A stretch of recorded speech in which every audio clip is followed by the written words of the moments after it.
George Preston Marshall, a name that helped build the NFL as we know it. He founded the Washington Redskins, made them a powerhouse, and left his mark on the league's early days. But his story isn't all glory. Marshall was famously stubborn and openly racist, refusing to integrate black players even as the world around him changed. His impact is undeniable, but so is the dark legacy he left behind. Back in the 1930s and 40s, there was a gentleman's agreement that kept black players out of the NFL. Marshall was one of the biggest backers of this unwritten rule, and he had no intention of letting go of it. His reasoning? He claimed his team, which at that time was the southernmost in the NFL, would lose fans in the South if he hired black players. He even went as far as saying, "We'll start signing Negroes when the Harlem Globetrotters start signing whites." To Marshall, this was just business as usual, and he had no reason to change. Marshall's stance on race made him a target for journalists, especially Washington Post columnist Shirley Povich, who didn't hold back. Povich was known for calling Marshall out, calling him one of pro football's greatest innovators and its leading bigot. Povich's words hit hard, and Marshall didn't take it lightly. He even tried to sue Povich for $200,000 after one particularly harsh article, but the case went nowhere. When people would bring up integration, Marshall often brushed them off, saying there were bigger problems in the world. He once said something like, "I'm surprised that with the world on the brink of war, people care if a Negro is going to play for the Redskins." He thought the government had no right to tell him how to run his team, and he had a long, bitter feud with Harry Wismer, another owner who supported integration and constantly clashed with Marshall over his outdated ways. But by the 1960s, the world was changing fast, and Marshall couldn't ignore it any longer. In 1961, things got serious when Stuart Udall, the U.S. Secretary of the Interior, and Robert F. Kennedy, the Attorney General, gave Marshall an ultimatum. Unless he signed a black player, the government would revoke the Redskins' lease on DC Stadium, which was a huge deal. Since the stadium was built with federal funds and on federal land, the government had every right to do this. The message was clear: integrate or lose your home field. So, under pressure, Marshall made a historic move in the 1962 NFL Draft by picking Ernie Davis, a standout running back for Syracuse University and the first black player he ever drafted. But Davis, knowing Marshall's reputation, refused to play for the team and demanded a trade. Marshall ended up trading him to the Cleveland Browns in exchange for Bobby Mitchell, who became the first black player to wear a Redskins uniform. Ironically, Marshall later became a huge fan of Mitchell, even cheering him on. Despite his reluctant step toward integration, Marshall's team struggled. The Redskins only saw 3 winning seasons from 1946, when the NFL started integrating, until Marshall's death in 1969. His refusal to change didn't do the team any favors, and many fans started to lose interest. Marshall's views on race weren't his only controversial opinions. On a talk show, he was once asked by Oscar Levant if he was anti-Semitic. Marshall's answer: "Oh no, I love Jews, especially when they're customers." Marshall's path to NFL fame didn't start with football at all. In fact, he once had his sights set on a very different stage. He wanted to be an actor. For a while, he worked as an extra at a local theater, hoping to make it big in show business. But then, in 1918, his acting dreams were put on pause when he was drafted into World War I. Luckily, he wasn't sent overseas, and by December of that same year, he was back home and discharged from the army. When he returned, his life took another unexpected turn.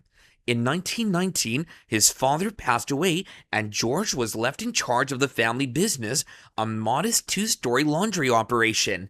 He was only 23, but he took the reins and got to work. Over the years, he expanded that laundry business significantly, eventually growing it to 57 locations by the time he sold it in 1946. Even before football, Marshall dabbled in sports ownership. In 1926, he financed a local basketball team called the Washington Palace Five, but the team struggled to stay afloat, and it folded just 2 years later in 1928. Despite the setback, Marshall was determined to make a mark in the sports world. Then, in 1932, his big break came when he and three other partners were awarded an NFL franchise in Boston. They named the team the Boston Braves after the baseball team whose field they shared. But the first season was a financial disaster and his partners bailed. Marshall, undeterred, bought them out and became the sole owner. In 1933, he moved the team to Fenway Park, home of the Red Sox, and changed the team's name to the Redskins. He claimed he wanted to keep the Native American logos and wanted the name to honor the coach he hired, Lone Star Diaz, who claimed he was part Sioux. The new name stuck, and the team began to find its footing. By 1936, things were looking up. The Redskins won the Eastern Division and earned a spot in the NFL championship game, but fan support in Boston was weak even though they were winning. Frustrated, Marshall decided to move the team to Washington, D.C., where they'd have a fresh start in 1937. At the time, college football was more popular than the NFL, and Marshall knew he had to make professional football more entertaining. He added new elements to games like halftime shows, a marching band, and a team fight song, Hail to the Redskins. He was constantly thinking up ways to make the NFL more exciting. For example, he pushed for a rule change that allowed quarterbacks to throw a forward pass from anywhere behind the line of scrimmage, making the game more dynamic and increasing scoring. Marshall also had a knack for marketing and business. He helped standardize the NFL schedule so that every team played the same number of games. In 1937, he went all out to build excitement. He rented a train and brought 10,000 fans to New York City to watch the Redskins play against the Giants, a bold move that helped create the NFL's first big rivalry. Then came television. In the 1950s, while many team owners were hesitant about broadcasting games, Marshall saw it as a huge opportunity. He was the first NFL owner to fully embrace TV, creating a network to broadcast Redskin games across the southern United States, helping to spread the team's popularity far beyond D.C.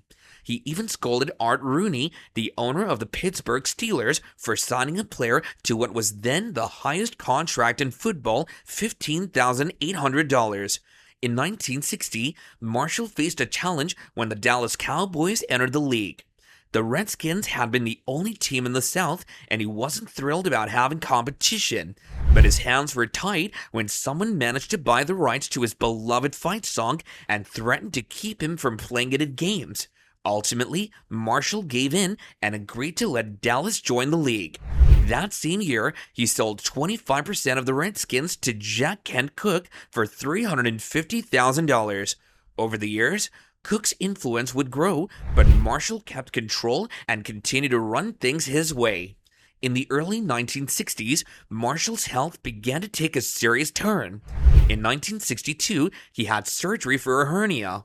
Nothing too unusual, but it marked the beginning of a rough period for him. Not long after, he suffered a cerebral thrombosis, which was essentially a blood clot in the brain, causing a kind of mini-stroke. At first, it seemed like he might bounce back, but his health continued to decline. In 1963, Marshall had a major stroke that changed everything. It left him unable to manage his own affairs, legally incompetent to make decisions for the team he had built and loved. The timing was bittersweet. A short time earlier, he had been inducted into the Pro Football Hall of Fame, a high honor recognizing his impact on the sport. But now, he couldn't even fully enjoy that achievement. With his health failing, 3 conservators were appointed to oversee the Redskins. Marshall's role in his team's day-to-day operations was over, and it must have been a tough pill to swallow. He had been such a force in shaping the Redskins and the NFL itself, and now he could only watch from the sidelines. By August 1969, Marshall's health finally gave out. He passed away peacefully in his sleep at his home in Georgetown, a quiet end after so many years of larger-than-life ambition and controversy. Hemiplegia, a type of paralysis affecting one side of his body, had also taken its toll.